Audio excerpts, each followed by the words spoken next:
Fala galera, tudo bem com vocês? Sejam muito bem-vindos a mais um podcast Blackbeard. Eu tô fazendo umas pequenas mudanças no meu podcast, então vocês vão perceber que alguns deles agora eu vou fazer com vídeo, para vocês me assistirem aqui. Por mais que o objetivo do podcast não é ficar olhando pra minha cara, mas sim ouvir o que eu tô falando. Mas teve algumas pessoas que falaram, poxa, por que no YouTube esse vídeo tá sem vídeo, né, só som, tá, não sei o que, enfim, não entenderam a ideia do podcast, porque eu também pego esse vídeo e coloco no Spotify. Então, eu vou talvez começar a fazer os podcasts agora com vídeo, então vocês vão poder me assistir, vou colocar no Spotify também, e se eu não me engano, no Spotify agora, quando é formato de vídeo, você também pode assistir em formato de vídeo, mas também você tem a opção de simplesmente colocar ali para ouvir. Tá? Que nem um podcast deve ser. Então vamos lá, gente. O assunto de hoje é um assunto que eu queria falar já faz um bom tempo, que é sobre memória fotográfica. Agora, eu não vou entrar na parte científica do negócio, falando do que é memória fotográfica, como é que ela funciona especificamente, os neurônios do não sei das quantas, não. Isso daí eu vou deixar para os experts. Mas eu, sendo uma pessoa que tem memória fotográfica, e isso foi percebido já desde que eu tinha, eu acho que 5 anos, 6 anos, 7 anos talvez. Eu quero explicar para vocês, na verdade, um pouquinho de como pode funcionar uma memória fotográfica, vantagens e desvantagens, e no que isso pode te levar, quer dizer, como que isso vai meio que gerenciar a sua vida. Eu estou me baseando aqui em experiência própria, tá? E eu ainda tenho esperanças de que mais pra frente eu consiga fazer um podcast com um convidado, que é um amigo meu, ele é médico, e atualmente ele está tratando pessoas com depressão e tal, então mexe muito na área do cérebro também, né, e tudo mais. Enfim, então, como eu falei, eu tenho memória fotográfica, e o que é uma memória fotográfica? Ela funciona mais ou menos como se fosse uma fotografia, né? Não é todo mundo que tem igual, cada cérebro funciona de uma forma diferente. Algumas pessoas têm muito melhor isso, como se eles literalmente estivessem olhando para uma fotografia. Isso geralmente é raro, é bem raro. Isso geralmente se dá ao fato da pessoa ter algum agravante a mais ali que está deixando a memória dela desse jeito. Teve uma moça que existiu um tempo atrás, tanto que ela até foi representada num seriado do Dr. House, não sei se vocês assistem, mas essa moça existiu, porque eles tendem a colocar histórias reais nesses seriados, e ela tinha uma memória fotográfica perfeita, ao ponto dela realmente lembrar quantas vezes ela espirrou, quantas vezes ela teve dor de barriga, quantas vezes ela tropeçou, enfim. E ela falava que enxergava, ela via como se fosse filme, como se fosse foto, como literalmente se ela estivesse segurando na frente dela uma imagem. E obviamente esse caso é raríssimo, e essa pessoa não é que ela tinha esse cérebro espetacularmente maravilhoso, mas também porque ela tinha TOC, ela tinha o transtorno obsessivo compulsivo, a um nível de que ela não conseguia largar as memórias dela. Então ela lembrava muito das coisas que aconteciam com ela. Mas aí varia muito. Ela lembra de tudo que aconteceu no mundo. Então a gente não sabe. O cérebro é um negócio muito complicado de se entender, não tem como saber. Até hoje, com toda a tecnologia que a gente tem, não tem como saber como é que o cérebro funciona 100%. Isso aí eu acho que a gente sabe mais sobre o espaço do que o funcionamento do cérebro humano. Mas enfim, voltando ao meu caso, então a memória fotográfica para mim, ela funciona assim. Eu tenho flashes, né? O seu cérebro ele decide o que ele vai lembrar ou não, porque na verdade o seu cérebro registra tudo, mas se a gente fosse conseguir acessar tudo que a gente viu, tudo que a gente sentiu, tudo que a gente cheirou, degustou, etc e tal, na nossa vida, a gente ficaria louco, porque é muita coisa. Então o teu cérebro faz aquele filtro para você lembrar o que você precisa ou não. O que ele acha que é legal lembrar, o que ele acha necessário lembrar.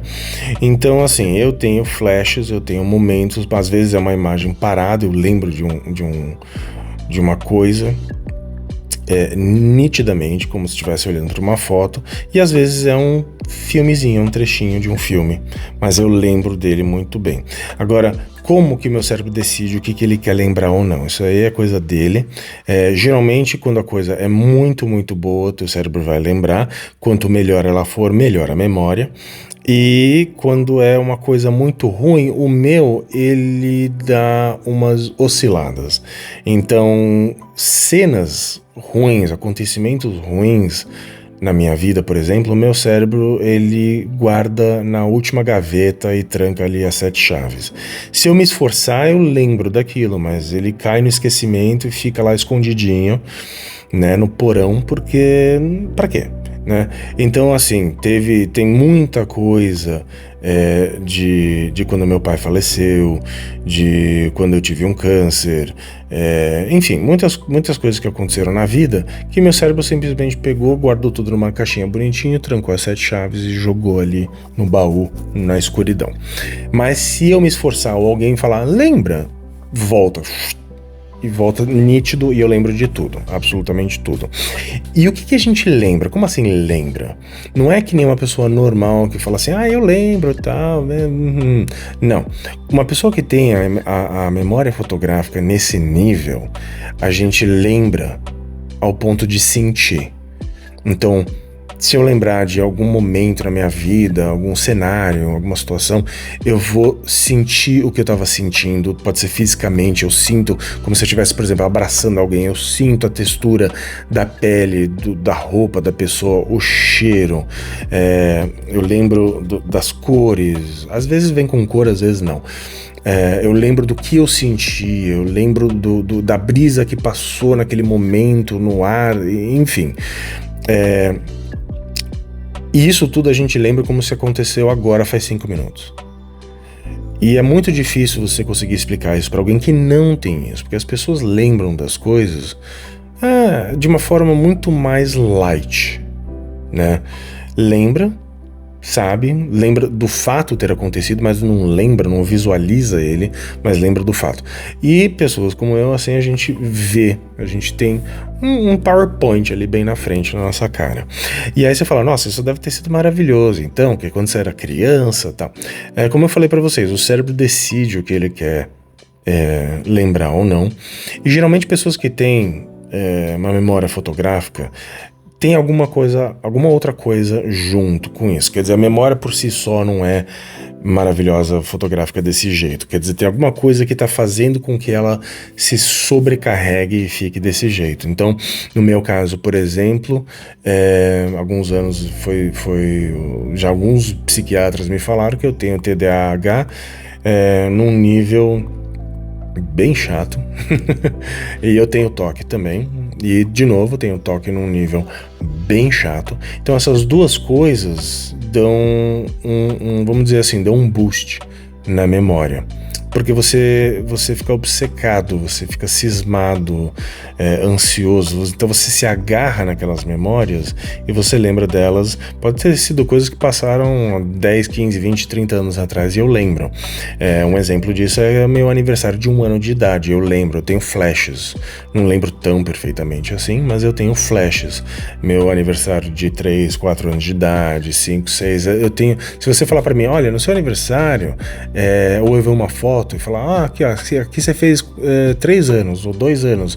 Aí eu bato o olho na foto e volta o vídeo. Então aí eu lembro, nossa, lembra que aconteceu isso, ou pessoa tal falou isso. Então são coisas que não estão gravadas ali, mas meu cérebro puxa, né? Às vezes a gente puxa isso sozinho, às vezes precisa daquele empurrãozinho. Então, no colégio eu não era tão bom, porque uma pessoa com TDAH tem que se interessar, ela tem que manter ali o interesse, cativada para fazer as coisas. A gente perde muito rápido o interesse. Um amigo meu, ele ainda brincava, falava que eu tinha a atenção de um esquilo, né? Porque você tá ali fazendo uma coisa e de repente e você vai fazer outra coisa e larga aquilo que você tá fazendo. Talvez você volte depois ou não.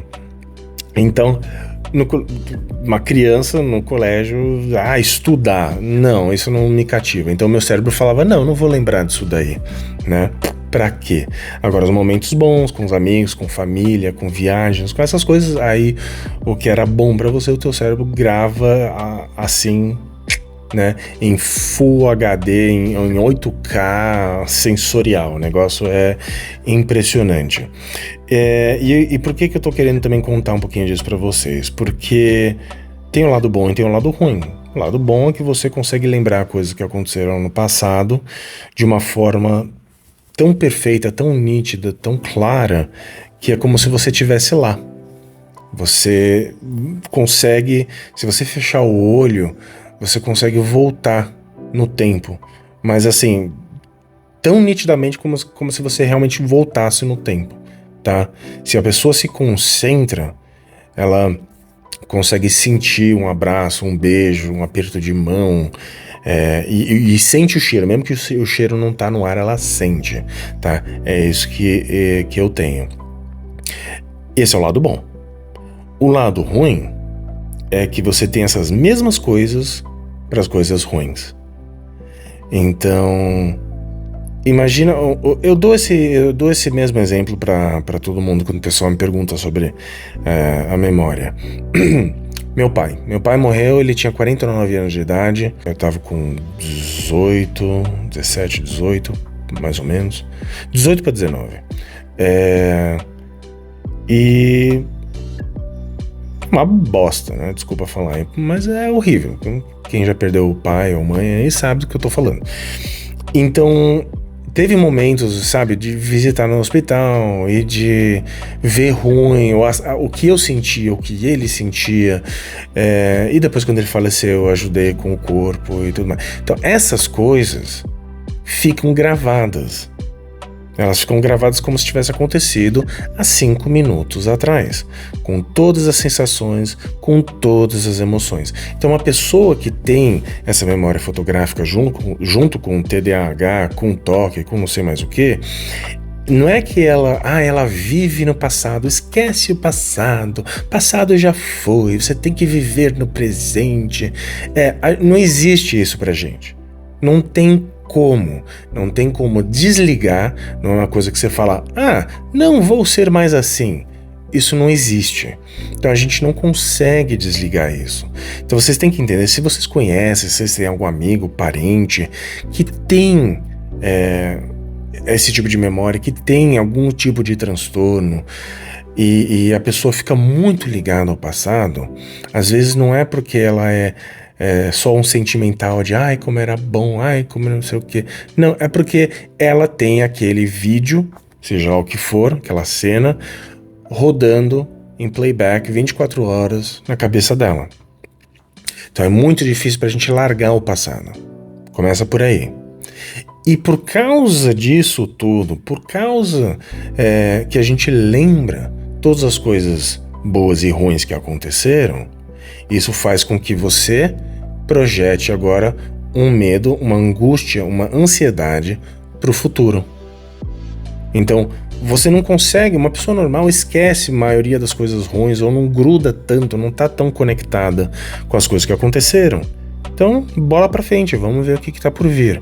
Só que uma pessoa que sente, que lembra 24 horas tudo que ela viveu, ela começa a ficar ansiosa para o futuro. Ela fala, meu Deus, o que está vindo? O pior, na verdade, não é nem o que tá vindo. Se fosse isso, estava ótimo.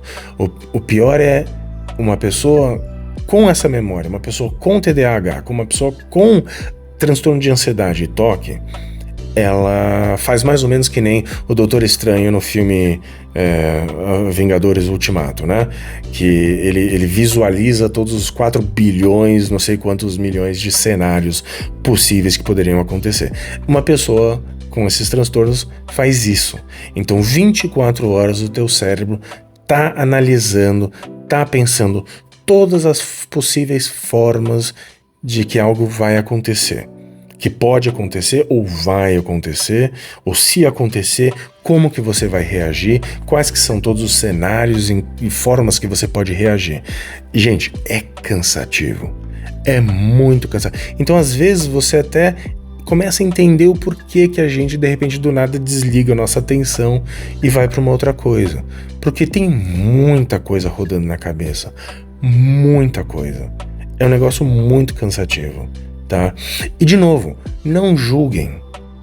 Não julga a pessoa se ela tá pensando muito no passado, não julgue a pessoa se ela tá pensando muito no futuro, porque vocês não têm a mínima ideia de como que tá o funcionamento do cérebro.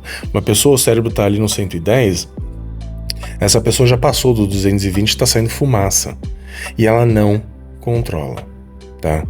E psiquiatras tentam dar remédios e medicamentos aí pra amenizar. Ameniza porcaria nenhuma. Enfim, então é só para vocês terem uma ideia mais ou menos do que vem, qual é a bagagem que vem quando se fala de memória fotográfica, né? E as consequências disso, ou que vem anexo.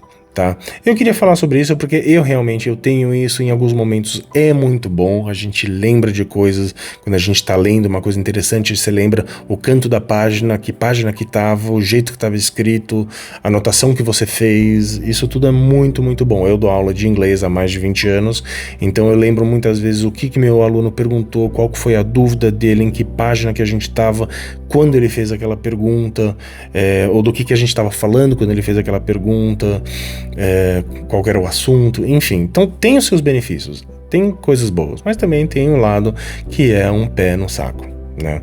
Então, esse vídeo aqui é para explicar para as pessoas que não sabem como é que é assistir essa vida que a gente tem, e para vocês que têm essa vida e não estavam achando outras pessoas para se conectar, para falar, poxa, existem outras pessoas assim também, então, olá, estamos aqui sim. Tá bom, gente? Se vocês tiverem dúvidas, perguntas, sugestões aqui no YouTube, por favor, deixa aqui embaixo nos comentários, tá bom? E podem deixar sugestões aí para outros vídeos, outros podcasts que vocês tenham interesse. Ficamos por aqui, espero que todos fiquem bem e até a próxima.